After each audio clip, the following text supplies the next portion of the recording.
Jokowi, Pak, kemarin kan MK sudah mengeluarkan putusan yang mengubah threshold syarat pencalonan untuk pilkada. Tapi hari ini DPR, balik DPR khususnya melakukan rapat untuk membahas RUU pilkada. Gimana Pak tanggapannya Pak? Iya, kita hormati kewenangan dan keputusan dari masing-masing lembaga negara. Itu proses konstitusional yang biasa terjadi di lembaga-lembaga negara yang kita miliki. Republik Indonesia menjelaskan tentang revisi Undang-Undang Pilkada bahwa pada hari ini tanggal 22 Agustus hari Kamis pada jam 10.00 setelah kemudian mengalami penundaan selama 30 menit, maka tadi sudah diketok bahwa revisi Undang-Undang Pilkada tidak dapat dilaksanakan. Artinya, baru saja kita melihat jumpa pers dari Presiden Joko Widodo dan baru saja kita juga melihat dari jumpa pers dari Sufmi Dasko Ahmad. Beliau sebagai Wakil Ketua DPR RI ya, di mana beliau sudah mengatakan bahwa revisi Undang-Undang Pilkada ini akan dibatalkan begitu. Cuma perlu saya sampaikan kepada pemirsa semuanya, di republik ini, di negara ini, apapun persoalannya saat ini, yang disalahkan ya tetap tukang kayu. Padahal kita ketahui bahwa Ketua DPR RI itu adalah dari Partai Banteng. Jadi saya rasa Partai Banteng dengan Pak Jokowi ini pernah hidup 10 tahun. 10 tahun lamanya dia hidup satu kakak satu keluarga. Baru 2 tahun ini rumah tangganya lagi tidak baik-baik saja, bahkan keluar dari persatuan kakak atau kartu keluarga. Pak Jokowi keluar dari rumah tangga PDIP. Oleh sebab itu, hal-hal yang mungkin yang tidak baik untuk rakyat, yang tidak baik untuk masyarakat ini dipublikasikan, digembosi terus. Bagaimanapun Pak Jokowi ini adalah anti rakyat, seolah-olah menggiring opini begitu. Padahal kepuasan rakyat di pemilu kemarin masih 72% dan saya rasa kinerjanya Pak Jokowi luar biasa. Termasuk di pilkada ini yang katanya netizen semuanya itu bahwa putranya Pak Jokowi akan dicalonkan. Akan tetapi dicalonkan di mana? Di Jakarta sudah nggak bisa. Kimples sudah merekomendasikan Pak Suswono sebagai wakil dan calon gubernurnya Mas Ridwan Kamil. Terus di Jawa Tengah juga sudah ada Pak Lutfi. Di mana lagi coba Kimples? Di mana lagi anaknya Pak Jokowi, Mas Kaisang ini akan dicalonkan, kan begitu?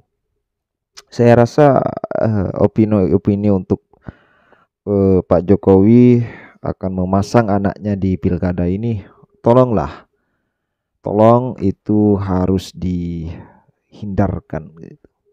Mari kita simak video berikut ini. Nah itu dia.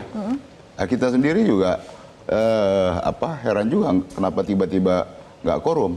Ya sebetulnya kan itu sudah jadi pertanda, Bang Basinton. Sebentar dulu dong. Kan saya lagi menjelaskan ini Pak Godari. Nanti bisa disanggah. Nah, kenapa tidak korum? Ya kan, artinya kan kemudian bahwa melihat respon publik melalui sosial media, darurat negara, darurat konstitusi, itu semua kemudian partai-partai politik mempertimbangkan untuk menyetujui itu. Artinya ya persekongkolan di level elit,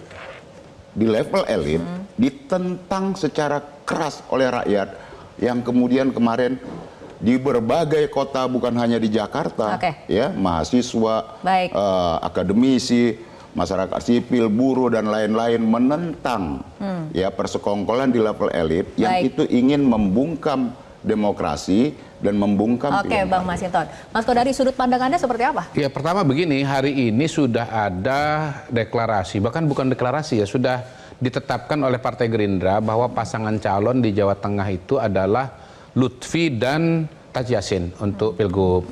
Nah, itu kan artinya Kaisang yang diwacanakan di Jawa Tengah itu tidak akan maju gitu. Dan artinya apa?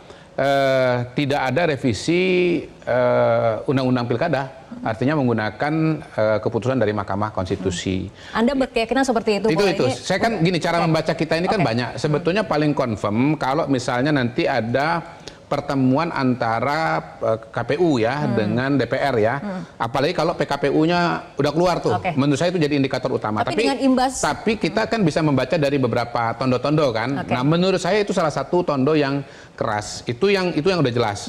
Yang kedua, menurut terawangan dukun politik M. Kodari, Kaisang ini nanti akan lama di Amerika Serikat gitu. Pertama ngurusin istrinya untuk S2, yang kedua istrinya kan udah hamil tua, nggak mungkin rasanya bolak-balik itu berat itu.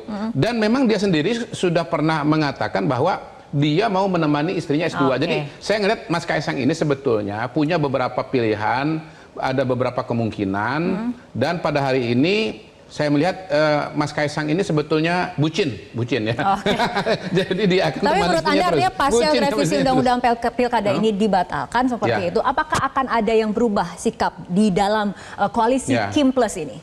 Kalau saya melihat enggak ya, karena keputusan dari Mahkamah Konstitusi Anda ini yakin kan akan solid partai-partai? Gini, hari ini tanggal berapa? Hari ini tanggal 23 ya, tanggal 23. Pendaftaran tuh 27. Proses-proses politik di partai politik dan di daerah itu sudah berjalan dan sudah mengerucut. Nggak usah jauh-jauh. Di PDI Perjuangan sendiri sudah mengumumkan calon-calon gelombang kedua. Gelombang pertama 306 ya Bang ya. Gelombang kedua 169. Saya tambahkan itu jumlahnya udah 475. Dari sekitar 550 wilayah atau pilkada.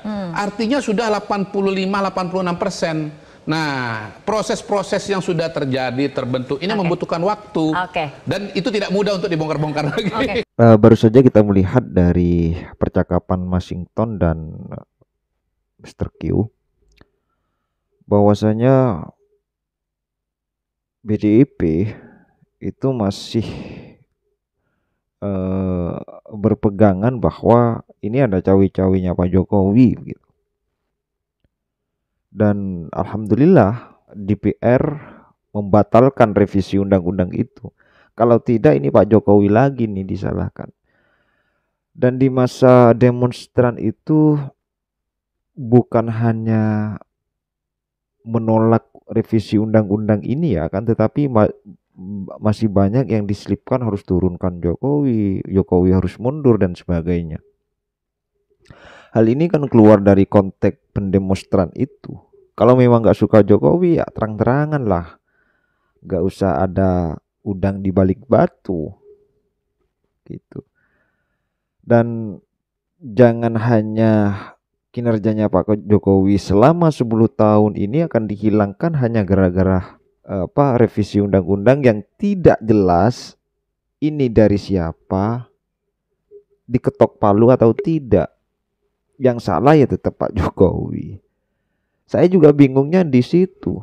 Tapi Mr. Q itu tetap mengambil keputusan bahwa PDIP di pilkada ini jangan sampai PDIP ini mengusung Anies Baswedan, karena bertolak belakang ya, antara Anies Baswedan dengan PDIP. Yang mana Anies Baswedan ini memang memegang teguh kepada politik identitas dari awal itu, dari 2017 sampai sekarang. Apalagi memuncaknya di 2019 ya. Bagaimana masanya Pak Ahok dengan masanya Pak Anies. Masa hari ini mau direkomendasi dan mau bersatu gitu. Kan begitu. Saya rasa itu ya pertemuan hari ini. Jangan lupa untuk di subscribe, like, dan tulis komentar kalian. Assalamualaikum warahmatullahi wabarakatuh.